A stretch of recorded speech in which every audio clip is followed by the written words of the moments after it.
वर्धापन दिनानिमित्त जिल्ह्यातील तमाम नागरिकांना सर्वप्रथम मी शुभेच्छा देतो। मागील वर्षामध्ये मराठवाडा मुक्ती संग्राम दिनाचा आपण अमृत महोत्सव साजरा केला। संपूर्ण मराठवाड्यामध्ये आज ध्वजवंदन होत असून या औचित्याने मुक्ती संग्रामात ज्यांनी आपले सर्वोच्च बलिदान दिले त्या शहीदांना मी मनपूर्वक अभिवादन या ठिकाणी करतो।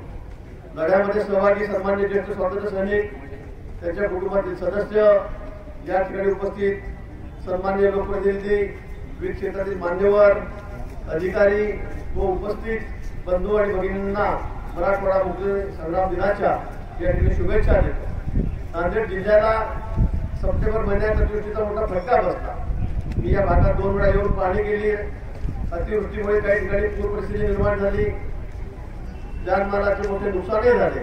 या परिस्थितीत आम्ही व्यापक प्रमाणामध्ये पंचनामे सुरू केले आहेत।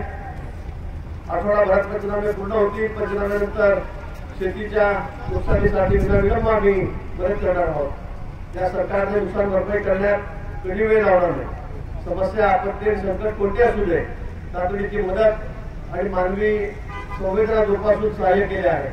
मला या ठिकाणी आवर्जून सांगितले पाहिजे की मागील वर्षी सन 2023 मध्ये झालेल्या नुकसानापोटी एकट्या नांदेड जिल्ह्यात शेतकऱ्यांना 446 कोटी रुपयाची वाटप या ठिकाणी करण्यात आली आहे। या ठिकाणी उपस्थित महिला बहिणीकडे लक्ष वेधताना मला सांगायला आनंद होतो की महाराष्ट्र शासनाची मुख्यमंत्री माझी लाडकी बहीण योजना सध्या संपूर्ण भारतात चर्चेत आहे।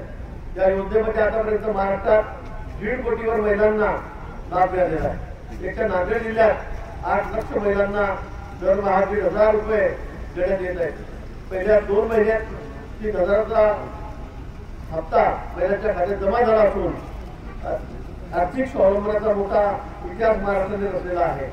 राज्य शासनाने मुख्यमंत्री लाडकी बहीण योजनेसोबतच काही महत्त्वाच्या योजना सुरू केल्या आहेत। यामध्ये सुशिक्षित बेरोजगार युवकांसाठी मुख्यमंत्री युवा कार्यक्रम प्रशिक्षण योजना सुरू करण्यात आली आहे।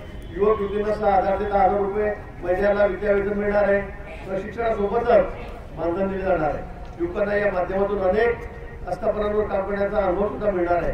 पंतप्रधान मोदीजी यांनी उज्ज्वला योजनेची घोषणा करून 2014 मध्ये केलेली होती।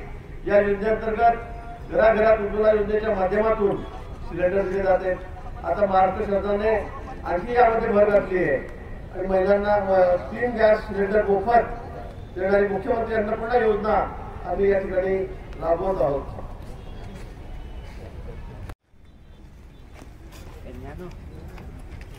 भारत माता की, भारत माता की जय। विजय असो मराठवाडा स्वातंत्र्य दिनाचा, विजय असो मराठवाडा स्वातंत्र्य दिनाचा, विजय असो।